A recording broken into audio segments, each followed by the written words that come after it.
Chapter 28. And take thou unto thee Aaron thy brother, and his sons with him, from among the children of Israel, that he may minister unto me in the priest's office, even Aaron, Nadab, and Abihu, Eleazar and Itamar, Aaron's sons. And thou shalt make holy garments for Aaron thy brother for glory and for beauty. And thou shalt speak unto all that are wise-hearted, whom I have filled with the spirit of wisdom, that they may make Aaron's garments to consecrate him, that he may minister unto me in the priest's office. And these are the garments which they shall make: a breastplate, and an ephod, and a robe, and a broidered coat, a mitre, and a girdle. And they shall make holy garments for Aaron thy brother, and his sons, that he may minister unto me in the priest's office. And they shall take gold, and blue, and purple, and scarlet, and fine linen. And they shall make the ephod of gold, of blue, and of purple, of scarlet, and fine twined linen, with cunning work. It shall have the two shoulder pieces thereof joined at the two edges thereof, and so it shall be joined together. And the curious girdle of the ephod, which is upon it, shall be of the same, according to the work thereof, even of gold, of blue, and purple, and scarlet, and fine twined linen. And thou shalt take 2 onyx stones, and grave on them the names of the children of Israel, 6 of their names on one stone, and the other 6 names of the rest on the other stone, according to their birth. With the work of an engraver in stone, like the engravings of a signet, shalt thou engrave the 2 stones with the names of the children of Israel. Thou shalt make them to be set in ouches of gold. And thou shalt put the 2 stones upon the shoulders of the ephod for stones of memorial unto the children of Israel, and Aaron shall bear their names before the Lord upon his 2 shoulders for a memorial. And thou shalt make ouches of gold, and 2 chains of pure gold at the ends. Of wreathen work shalt thou make them, and fasten the wreathen chains to the ouches.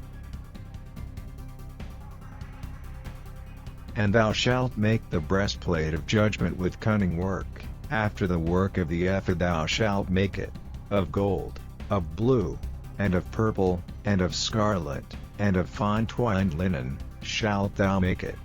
4 square it shall be, being doubled, a span shall be the length thereof, and a span shall be the breadth thereof. And thou shalt set in it settings of stones, even 4 rows of stones. The first row shall be a sardius, a topaz, and a carbuncle. This shall be the first row. And the second row shall be an emerald, a sapphire, and a diamond. And the third row a ligure, an agate, and an amethyst.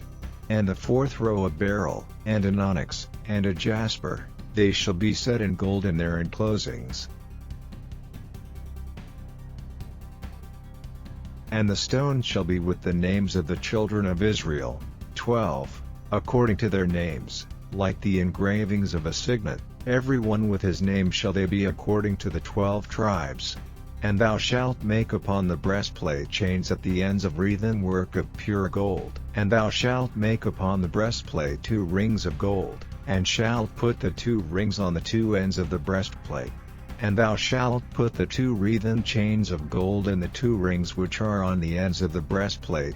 And the other 2 ends of the 2 wreathen chains thou shalt fasten in the 2 ouches, and put them on the shoulder pieces of the ephod before it. And thou shalt make 2 rings of gold, and thou shalt put them upon the 2 ends of the breastplate and the border thereof, which is in the side of the ephod inward. And 2 other rings of gold thou shalt make, and shalt put them on the 2 sides of the ephod underneath, toward the forepart thereof, over against the other coupling thereof, above the curious girdle of the ephod. And they shall bind the breastplate by the rings thereof unto the rings of the ephod with a lace of blue, that it may be above the curious girdle of the ephod, and that the breastplate be not loosed from the ephod. And Aaron shall bear the names of the children of Israel in the breastplate of judgment upon his heart, when he goeth in unto the holy place, for a memorial before the Lord continually. And thou shalt put in the breastplate of judgment the Urim and the Thummim, and they shall be upon Aaron's heart, when he goeth in before the Lord, and Aaron shall bear the judgment of the children of Israel upon his heart before the Lord continually. And thou shalt make the robe of the ephod olive blue. And there shall be an hole in the top of it, in the midst thereof, it shall have a binding of woven work round about the whole of it, as it were the whole of an habergeon, that it be not rent. And beneath upon the hem of it thou shalt make pomegranates of blue, and of purple, and of scarlet, round about the hem thereof, and bells of gold between them round about, a golden bell and a pomegranate, a golden bell and a pomegranate, upon the hem of the robe round about. And it shall be upon Aaron to minister, and his sound shall be heard when he goeth in unto the holy place before the Lord, and when he cometh out, that he die not. And thou shalt make a plate of pure gold, and grave upon it, like the engravings of a signet, holiness to the Lord. And thou shalt put it on a blue lace, that it may be upon the mitre, upon the forefront of the mitre it shall be. And it shall be upon Aaron's forehead, that Aaron may bear the iniquity of the holy things, which the children of Israel shall hallow in all their holy gifts, and it shall be always upon his forehead, that they may be accepted before the Lord. And thou shalt embroider the coat of fine linen, and thou shalt make the mitre of fine linen, and thou shalt make the girdle of needlework. And for Aaron's sons thou shalt make coats, and thou shalt make for them girdles, and bonnets shalt thou make for them, for glory and for beauty. And thou shalt put them upon Aaron thy brother, and his sons with him, and shalt anoint them, and consecrate them, and sanctify them, that they may minister unto me in the priest's office. And thou shalt make them linen breeches to cover their nakedness, from the loins even unto the thighs they shall reach, and they shall be upon Aaron, and upon his sons, when they come in unto the tabernacle of the congregation, or when they come near unto the altar to minister in the holy place, that they bear not iniquity, and die. It shall be a statute forever unto him and his seed after him.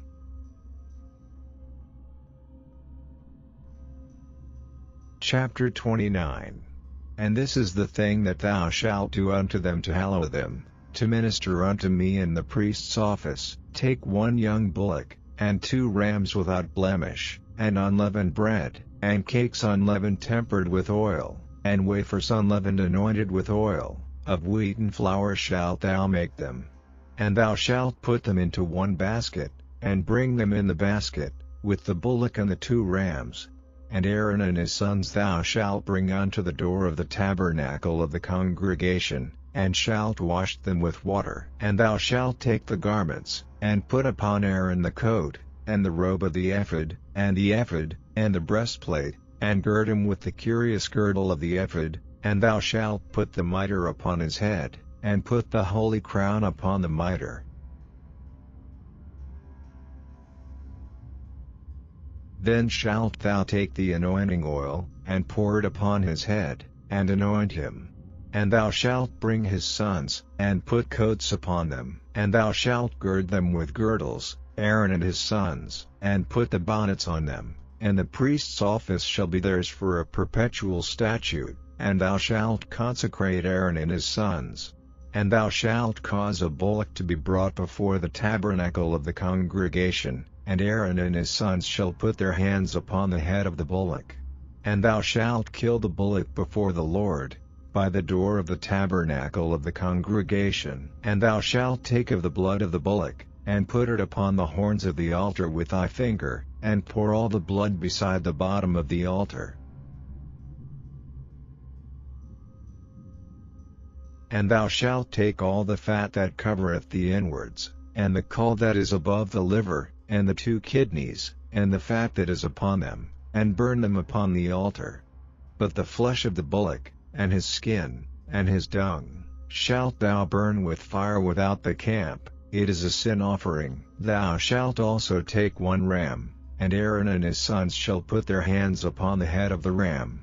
And thou shalt slay the ram, and thou shalt take his blood, and sprinkle it round about upon the altar. And thou shalt cut the ram in pieces, and wash the inwards of him, and his legs, and put them unto his pieces, and unto his head. And thou shalt burn the whole ram upon the altar. It is a burnt offering unto the Lord, it is a sweet savour, an offering made by fire unto the Lord. And thou shalt take the other ram, and Aaron and his sons shall put their hands upon the head of the ram. Then shalt thou kill the ram, and take of his blood, and put it upon the tip of the right ear of Aaron, and upon the tip of the right ear of his sons, and upon the thumb of their right hand, and upon the great toe of their right foot, and sprinkle the blood upon the altar round about. And thou shalt take of the blood that is upon the altar, and of the anointing oil, and sprinkle it upon Aaron, and upon his garments, and upon his sons, and upon the garments of his sons with him, and he shall be hallowed, and his garments, and his sons' garments with him. Also thou shalt take of the ram the fat and the rump, and the fat that covereth the inwards, and the caul above the liver, and the 2 kidneys, and the fat that is upon them, and the right shoulder, for it is a ram of consecration, and 1 loaf of bread, and 1 cake of oiled bread, and 1 wafer out of the basket of the unleavened bread that is before the Lord. And thou shalt put all in the hands of Aaron, and in the hands of his sons, and shalt wave them for a wave offering before the Lord. And thou shalt receive them of their hands, and burn them upon the altar for a burnt offering, for a sweet savour before the Lord. It is an offering made by fire unto the Lord. And thou shalt take the breast of the ram of Aaron's consecration, and wave it for a wave offering before the Lord, and it shall be thy part. And thou shalt sanctify the breast of the wave offering, and the shoulder of the heave offering, which is waved, and which is heaved up, of the ram of the consecration, even of that which is for Aaron, and of that which is for his sons, and it shall be Aaron's and his sons by a statute forever from the children of Israel, for it is an heave offering, and it shall be an heave offering from the children of Israel of the sacrifice of their peace offerings, even their heave offering unto the Lord. And the holy garments of Aaron shall be his sons after him, to be anointed therein, and to be consecrated in them. And that son that is priest in his stead shall put them on 7 days, when he cometh into the tabernacle of the congregation to minister in the holy place.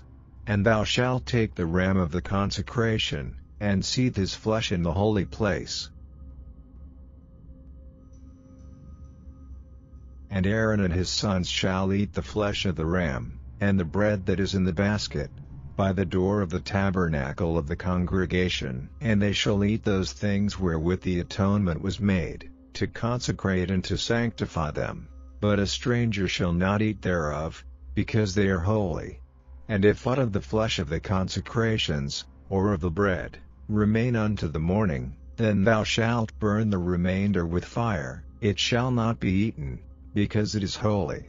And thus shalt thou do unto Aaron, and to his sons, according to all things which I have commanded thee. 7 days shalt thou consecrate them, and thou shalt offer every day a bullock for a sin offering for atonement, and thou shalt cleanse the altar, when thou hast made an atonement for it, and thou shalt anoint it, to sanctify it. 7 days thou shalt make an atonement for the altar, and sanctify it, and it shall be an altar most holy. Whatsoever toucheth the altar shall be holy. Now this is that which thou shalt offer upon the altar: 2 lambs of the first year day by day continually. The 1 lamb thou shalt offer in the morning, and the other lamb thou shalt offer at even. And with the 1 lamb a 10th deal of flour mingled with the 4th part of an hin of beaten oil, and the 4th part of an hin of wine for a drink offering. And the other lamb thou shalt offer at even, and shalt do thereto according to the meat offering of the morning, and according to the drink offering thereof, for a sweet savour, an offering made by fire unto the Lord. This shall be a continual burnt offering throughout your generations at the door of the tabernacle of the congregation before the Lord, where I will meet you, to speak there unto thee. And there I will meet with the children of Israel, and the tabernacle shall be sanctified by my glory. And I will sanctify the tabernacle of the congregation, and the altar. I will sanctify also both Aaron and his sons, to minister to me in the priest's office. And I will dwell among the children of Israel, and will be their God. And they shall know that I am the Lord their God, that brought them forth out of the land of Egypt, that I may dwell among them. I am the Lord their God. Chapter 30. And thou shalt make an altar to burn incense upon, of shittim wood shalt thou make it. A cubit shall be the length thereof, and a cubit the breadth thereof, 4 shall it be, and 2 cubits shall be the height thereof, the horns thereof shall be of the same. And thou shalt overlay it with pure gold, the top thereof, and the sides thereof round about, and the horns thereof, and thou shalt make unto it a crown of gold round about. And 2 golden rings shalt thou make to it unto the crown of it, by the 2 corners thereof, upon the 2 sides of it shalt thou make it, and they shall be for places for the staves to bear it withal. And thou shalt make the staves of shittim wood, and overlay them with gold. And thou shalt put it before the veil that is by the ark of the testimony, before the mercy seat that is over the testimony, where I will meet with thee. And Aaron shall burn thereon sweet incense every morning, when he dresseth the lamps, he shall burn incense upon it. And when Aaron lighteth the lamps at even, he shall burn incense upon it, a perpetual incense before the Lord throughout your generations. Ye shall offer no strange incense thereon, nor burn sacrifice, nor meat offering, neither shall ye pour drink offering thereon. And Aaron shall make an atonement upon the horns of it once in a year with the blood of the sin offering of atonements. Once in the year shall he make atonement upon it throughout your generations. It is most holy unto the Lord. And the Lord spake unto Moses, saying, When thou takest the sum of the children of Israel after their number, then shall they give every man a ransom for his soul unto the Lord, when thou numberest them, that there be no plague among them, when thou numberest them. This they shall give, every one that passeth among them that are numbered, half a shekel after the shekel of the sanctuary. A shekel is 20 gerahs, and half shekel shall be the offering of the Lord. Every one that passeth among them that are numbered, from 20 years old and above, shall give an offering unto the Lord. The rich shall not give more, and the poor shall not give less than half a shekel, when they give an offering unto the Lord, to make an atonement for your souls. And thou shalt take the atonement money of the children of Israel, and shalt appoint it for the service of the tabernacle of the congregation, that it may be a memorial unto the children of Israel before the Lord, to make an atonement for your souls. And the Lord spake unto Moses, saying, Thou shalt also make a laver of brass, and his foot also of brass, to wash withal, and thou shalt put it between the tabernacle of the congregation and the altar, and thou shalt put water therein, for Aaron and his sons shall wash their hands and their feet thereat, when they go into the tabernacle of the congregation. They shall wash with water, that they die not, or when they come near to the altar to minister, to burn offering made by fire unto the Lord, so they shall wash their hands and their feet, that they die not, and it shall be a statute forever to them, even to him and to his seed throughout their generations. Moreover the Lord spake unto Moses, saying, Take thou also unto thee principal spices, of pure myrrh 500 shekels, and of sweet cinnamon half so much, even 250 shekels, and of sweet calamus 250 shekels,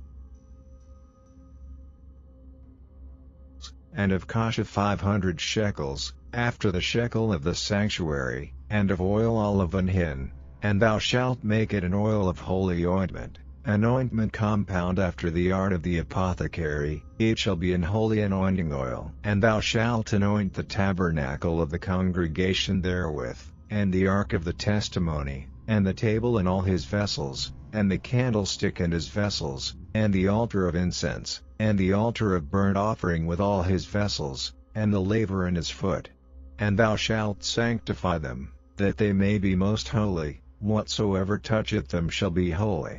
And thou shalt anoint Aaron and his sons, and consecrate them, that they may minister unto me in the priest's office. And thou shalt speak unto the children of Israel, saying, This shall be an holy anointing oil unto me throughout your generations. Upon man's flesh shall it not be poured, neither shall ye make any other like it. After the composition of it, it is holy, and it shall be holy unto you.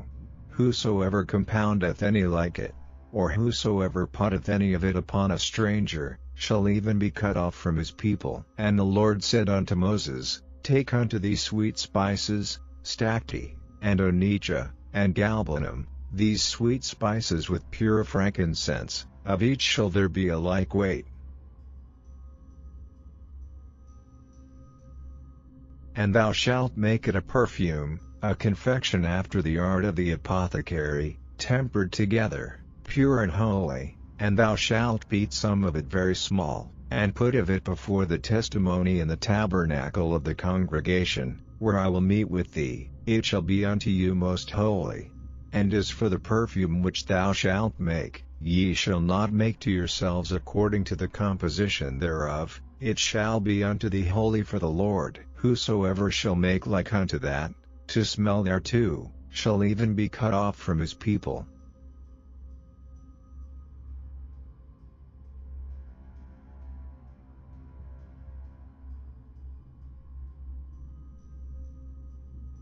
निर्गमन अध्याय 28। फिर तू इस्राएलियों में से अपने भाई हारून और नादाब, अबीहू, एलियाजार और इतामार नाम उसके पुत्रों को अपने समीप ले आना, कि वे मेरे लिए याजक का काम करें। और तू अपने भाई हारून के लिए विभव और शोभा के निमित्त पवित्र वस्त्र बनवाना। और जितनों के हृदय में बुद्धि है, जिनको मैंने बुद्धि देने वाले आत्मा से परिपूर्ण किया है, उनको तू हारून के वस्त्र बनाने की आज्ञा दे, कि वह मेरे निमित्त याजक का काम करने के लिए पवित्र बने। और जो वस्त्र उन्हें बनाने होंगे वे ये हैं, अर्थात सीनाबंद और एपोद और जामा, 4 खाने का अंगरखा, पुरोहित का टोप और कमरबंद। ये ही पवित्र वस्त्र तेरे भाई हारून और उसके पुत्रों के लिए बनाए जाए, कि वे मेरे लिए याजक का काम करें। और वे सोने और नीले और बैंजनी और लाल रंग का और सूक्ष्म सनी का कपड़ा ले। और वे एपोद को सोने और नीले, बैंजनी और लाल रंग के कपड़े का और बटी हुई सूक्ष्म सीने के कपड़े का बनाए, जो कि निपुण कढ़ाई के काम करने वाले के हाथ का काम हो। और वह इस तरह से जोड़ा जाए कि उनके दोनों कंधों के सिरे आपस में मिले रहे। और एपोद पर जो काढ़ा हुआ पटुका होगा, उसकी बनावट उसी के समान हो, और वे दोनों बिना जोड़ के हो, और सोने और नीले, बैंजनी और लाल रंग वाले और बटी हुई सूक्ष्म सनी वाले कपड़े के हो। फिर 2 सुलेमानी मणि लेकर उन पर इस्राएल के पुत्रों के नाम खुदवाना।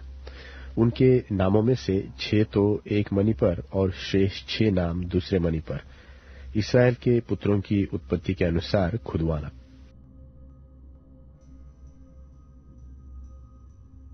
मणि खोदने वाले के काम से जैसे छापा खोदा जाता है, वैसे ही उन 2 मणियों पर इस्राएलों के पुत्रों के नाम खुदवाना, और उनको सोने के खानों में जड़वा देना, और दोनों मणियों को एपोद के कंधों पर लगवाना। वे इस्राएलियों के निमित्त स्मरण दिलाने वाले मणि ठहरेंगे, अर्थात हारून उनके नाम यहोवा के आगे अपने दोनों कंधों पर स्मरण के लिए लगाए रहे।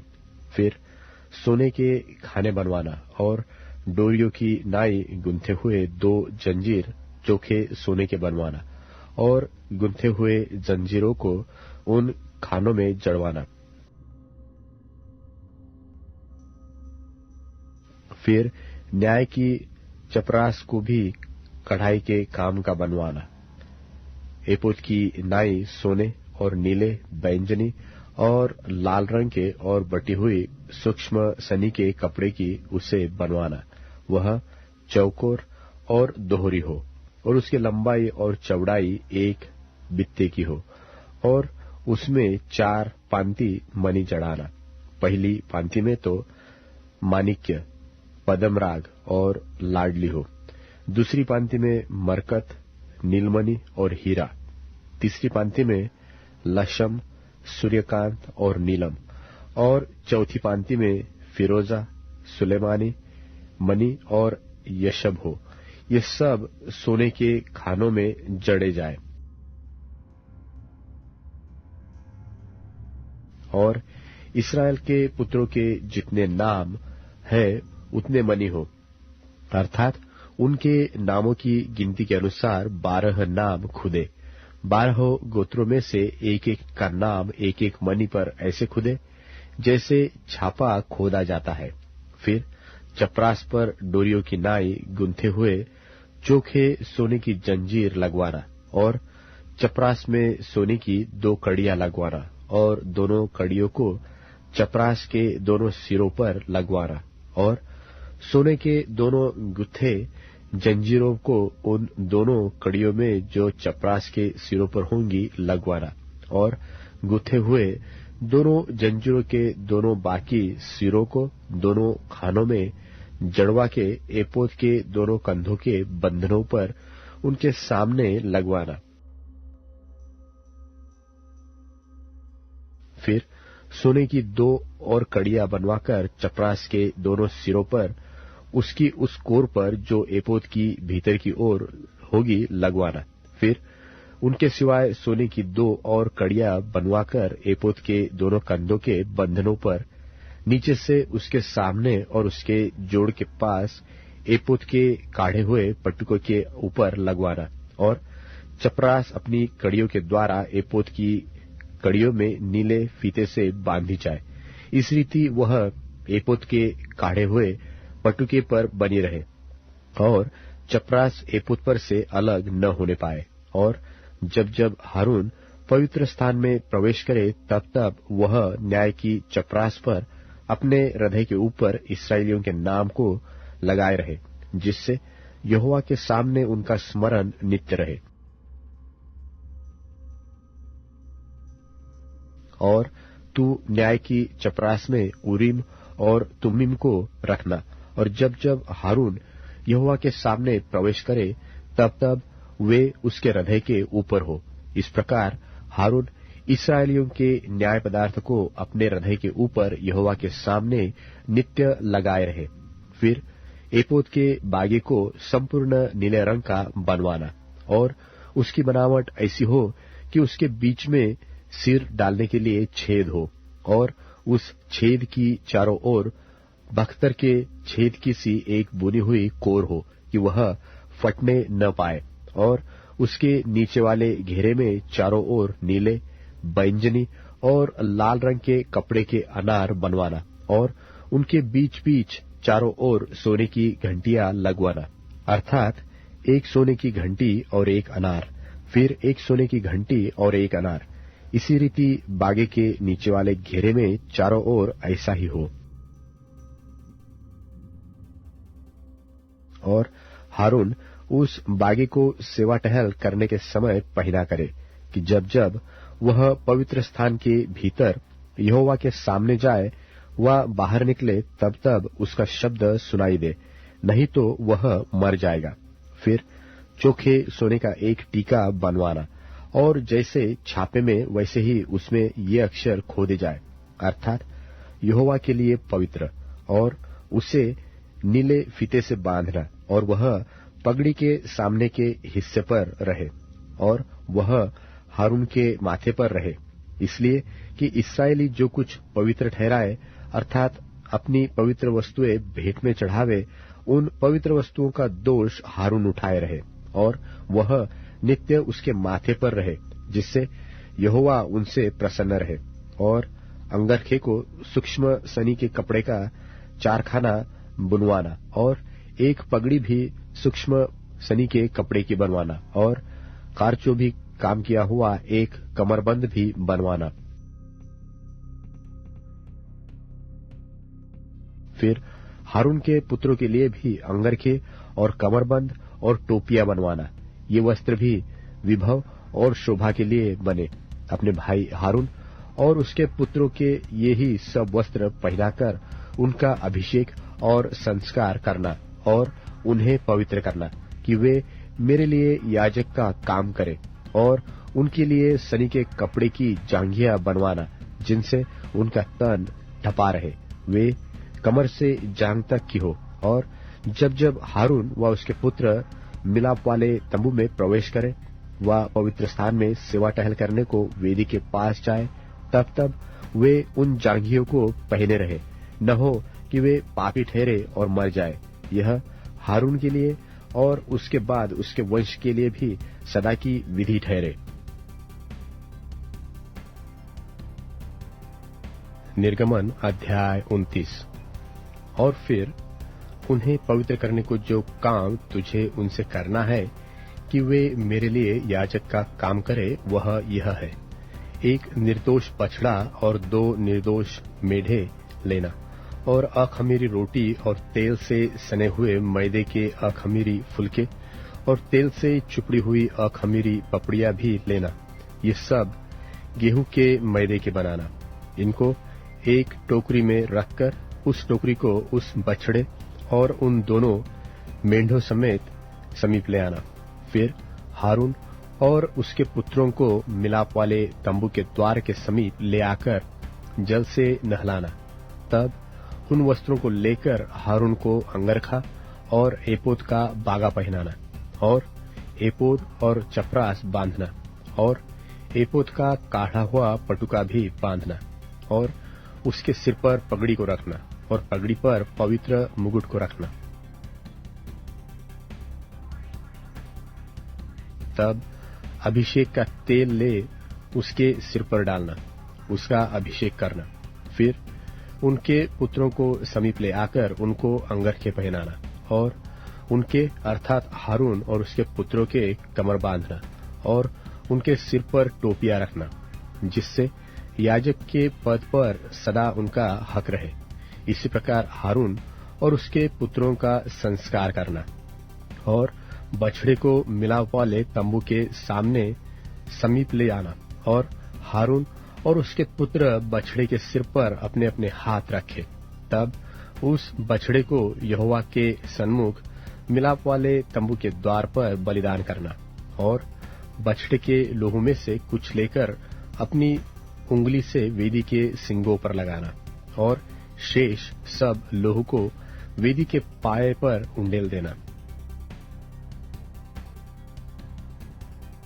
और जिस चर्बी से अतड़ियां ढपी रहती है और जो झिल्ली कलेजे के ऊपर होती है, उनको और दोनों गुर्दों को उनके ऊपर की चर्बी समेत लेकर सबको वेदी में जलाना, और बछड़े का मांस और खाल और गोबर छावनी से बाहर आग में जला देना, क्योंकि यह पाप बलि होगा। फिर एक मेंढा लेना, और हारून और उसके पुत्र उसके सिर पर अपने अपने हाथ रखे। तब उस मेंढे को बलि करना, और उसका लोहू लेकर वेदी पर चारों ओर छिड़कना, और उस मेंढे को टुकड़े टुकड़े काटना, और उसकी अतड़ियों और पैरों को धोकर उसके टुकड़ों और सिर के ऊपर रखना। तब उस पूरे मेंढे को वेदी पर जलाना। वह तो यहोवा के लिए होम बलि होगा, वह सुखदायक सुगंध और यहोवा के लिए हवन होगा। फिर दूसरे मेंढे को लेना, और हारून और उसके पुत्र उसके सिर पर अपने अपने हाथ रखे। तब उस मेंढे को बलि करना, और उसके लोहू में से कुछ लेकर हारून और उसके पुत्रों के दाहिने कान के सिरे पर और उनके दाहिने हाथ और दाहिने पांव के अंगूठों पर लगाना, और लोहू को वेदी पर चारों ओर छिड़क देना। फिर वेदी पर के लोहू और अभिषेक के तेल, इन दोनों में से कुछ कुछ लेकर हारून और उसके वस्त्रों पर और उसके पुत्रों और उनके वस्त्रों पर भी छिड़क देना। तब वह अपने वस्त्रों समेत और उसके पुत्र भी अपने अपने वस्त्रों समेत पवित्र हो जाएंगे। तब मेंढे को संस्कार वाला जानकर उसमें से चर्बी और मोटी पूंछ को और जिस चर्बी से अतड़ियां ढपी रहती है उनको और कलेजे पर की झिल्ली को और चर्बी समेत दोनों गुर्दों को और दाहिने पुट्ठे को लेना और अखमीरी रोटी की टोकरी जो यहोवा के आगे धरी होगी उसमें से भी एक रोटी और तेल से सने हुए मैदे का एक फुलका और एक पपड़ी लेना। इन सबको हारून और उसके पुत्रों के हाथों में रखकर हिलाए जाने की भेंट ठहरा के यहोवा के आगे हिलाया जाए।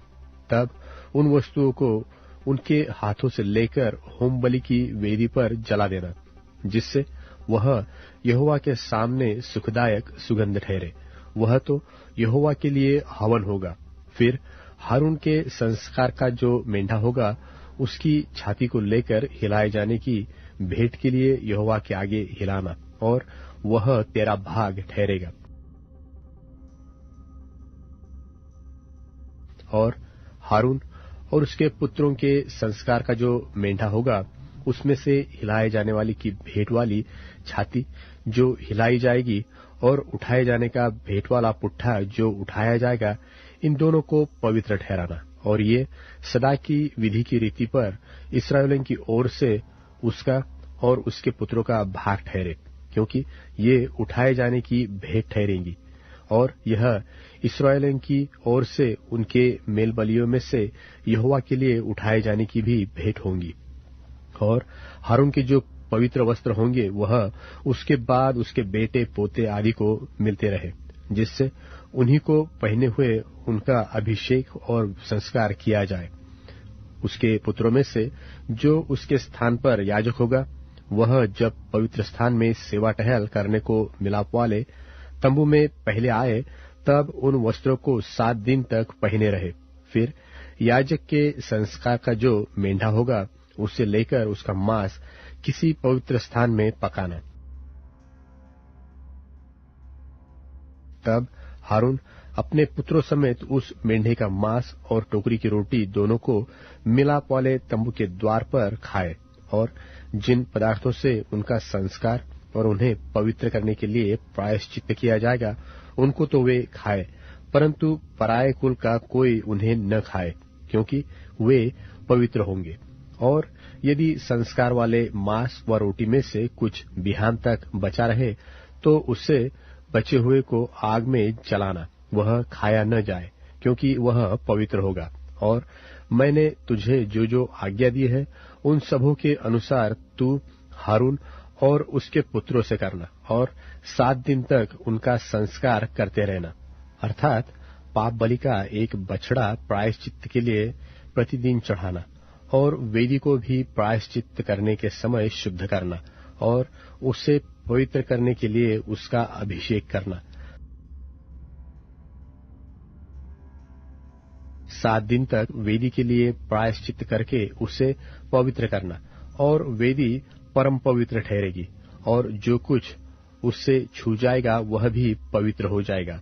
जो तुझे वेदी पर नित्य चढ़ाना होगा वह यह है, अर्थात प्रतिदिन एक वर्ष के 2 भेड़ी के बच्चे, एक भेड़ के बच्चे को तो तू भोर के समय और दूसरे भेड़ के बच्चे को गोधूली के समय चढ़ाना, और एक भेड़ के बच्चे के संग हीन की चौथाई कूट के निकाले हुए तेल से सना हुआ एपा का 10वां भाग मैदा, और अर्घ के लिए हीन की चौथाई दाखमधु देना। और दूसरे भेड़ के बच्चे को भी गोधूली के समय चढ़ाना, और उसके साथ भोर की रीति के अनुसार अन्न बलि और अर्घ दोनों देना, जिससे वह सुखदायक सुगंध और यहोवा के लिए हवन ठहरेगा। तुम्हारी पीढ़ी पीढ़ी में यहोवा के आगे मिलाप वाले तंबू के द्वार पर नित्य ऐसा ही होम बलि हुआ करे। यह वह स्थान है जिसमें मैं तुम लोगों से इसलिए मिला करूंगा कि तुझसे बातें करूं, और मैं इस्राएलियों से वही मिला करूंगा, और वह तंबू मेरे तेज से पवित्र किया जाएगा, और मैं मिलाप वाले तंबू और वेदी को पवित्र करूंगा, और हारून और उसके पुत्रों को भी पवित्र करूंगा। कि वे मेरे लिए याजक का काम करें, और मैं इस्राएलियों के मध्य निवास करूंगा और उनका परमेश्वर ठहरूंगा। तब वे जान लेंगे कि मैं यहोवा उनका परमेश्वर हूं, जो उनको मिस्र देश से इसलिए निकाल ले आया कि उनके मध्य निवास करूं। मैं ही उनका परमेश्वर यहोवा हूं। निर्गमन अध्याय 30। फिर धूप जलाने के लिए बाबुल की लकड़ी की वेदी बनाना। उसकी लंबाई 1 हाथ और चौड़ाई 1 हाथ की हो, वह चौकोर हो, और उसकी ऊंचाई 2 हाथ की हो, और उसके सिंग उसी टुकड़े से बनाए जाए, और वेदी के ऊपर वाले पल्ले और चारों ओर की अलंगों और सिंगों को चोखे सोने से मढ़ना, और इसकी चारों ओर सोने की एक बाड़ बनाना, और इसकी बाड़ के नीचे इसके दोनों पल्ले पर सोने के 2-2 कड़े बनाकर इसके दोनों ओर लगाना।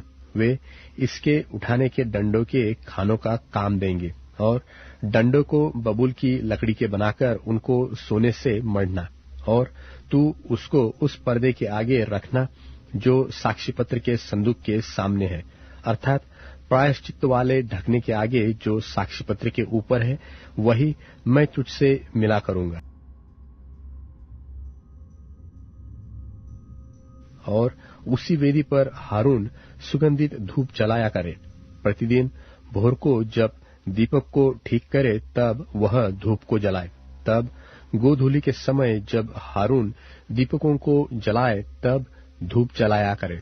यह धूप यहोवा के सामने तुम्हारे पीढ़ी पीढ़ी में नित्य जलाया जाए, और उस वेदी पर तुम और प्रकार का धूप न जलाना, और न उस पर होम बलि और न अन्न बलि चढ़ाना, और न इस पर अर्घ देना। और हारून वर्ष में 1 बार इसके सिंगों पर प्रायश्चित्त करे, और तुम्हारी पीढ़ी पीढ़ी में वर्ष में 1 बार प्रायश्चित्त के पाप बलि के लहू से इस पर प्रायश्चित्त किया जाए।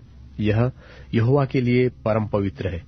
और तब यहोवा ने मूसा से कहा, जब तू इस्राएलियों की गिनती लेने लगे तब वे गिनने के समय जिनकी गिनती हुई हो अपने अपने प्राणों के लिए यहोवा को प्रायश्चित्त दे, जिससे जब तू उनकी गिनती कर रहा हो उस समय कोई विपत्ति उन पर न आ पड़े। जितने लोग गिने जाए वे पवित्र स्थान के शेकेल के लिए आधा शेकेल दे। यह शेकेल 20 गेरा का होता है। यहोवा की भेंट आधा शेकेल का हो।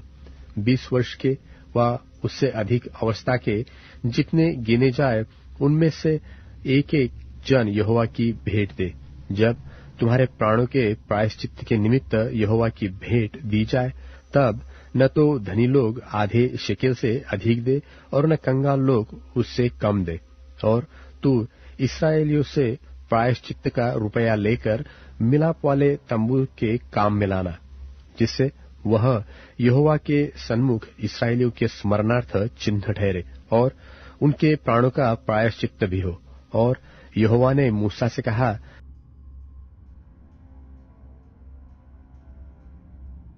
धोने के लिए पीतल की एक हौदी और उसका पाया पीतल का बनाना, और उसे मिलाप वाले तंबू और वेदी के बीच में रखकर उसमें जल भर देना, और उसमें हारून और उसके पुत्र अपने अपने हाथ पांव धोया करें। जब जब वे मिलाप वाले तंबू में प्रवेश करें तब तब वे हाथ पांव जल से धोए, नहीं तो मर जाएंगे। और जब जब वे वेदी के पास सेवा टहल करने अर्थात यहोवा के लिए हव्य जलाने को आए तब तब वे हाथ पांव धोए, न हो कि मर जाए। यह हारून और उसके पीढ़ी पीढ़ी के वंश के लिए सदा की विधि ठहरे। फिर यहोवा ने मूसा से कहा, तू मुख्य मुख्य सुगंध द्रव्य अर्थात पवित्र स्थान के शेकेल के अनुसार 500 शेकेल अपने आप निकला हुआ गंधरस और उसका आधा अर्थात और 250 शेकेल सुगंधित अगर और 500 शेकेल तज और 1 हिन जलपाई का तेल लेकर उनसे अभिषेक का पवित्र तेल अर्थात गंधी की रीति से तैयार किया हुआ सुगंधित तेल बनाना। यह अभिषेक का पवित्र तेल ठहरे।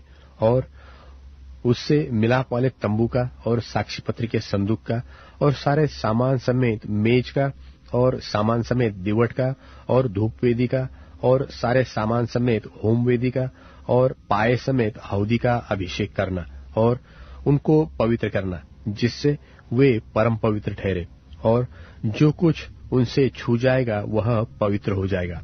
फिर हारून का उसके पुत्रों के साथ अभिषेक करना और इस प्रकार उन्हें मेरे लिए याजक का काम करने के लिए पवित्र करना। और इस्राएलियों को मेरी यह आज्ञा सुनाना कि वह तेल तुम्हारी पीढ़ी पीढ़ी में मेरे लिए पवित्र अभिषेक का तेल होगा। वह किसी मनुष्य की देह पर न डाला जाए और मिलावट में उसके सामान और कुछ न बनाना। वह तो पवित्र होगा, वह तुम्हारे लिए पवित्र होगा। जो कोई उसके समान कुछ बनाए व जो कोई उसमें से कुछ पराये कुलवाले पर लगाए, वह अपने लोगों में से नाश किया जाए। फिर यहोवा ने मूसा से कहा, बोल, नखी और कुरुंद से सुगंध द्रव्य निर्मल लोबान समेत ले आना, ये सब एक तौल के हो। और उनका धूप अर्थात लोन मिलाकर गंधी की रीति के अनुसार चोखा और पवित्र सुगंध द्रव्य बनवाना। फिर उसमें से कुछ पीसकर बुकनी कर डालना। तब उसमें से कुछ मिलाप वाले तंबू में साक्षी पत्र के आगे जहां पर मैं तुझसे मिला करूंगा वहां रखना। वह तुम्हारे लिए परम पवित्र होगा। और जो धूप तू बनवाएगा, मिलावट में उसके समान तुम लोग अपने लिए और कुछ न बनवाना। वह तुम्हारे आगे यहोवा के लिए पवित्र होगा। जो कोई सुगंध के लिए उसके समान कुछ बनवाए, वह अपने लोगों में से नाश किया जाए।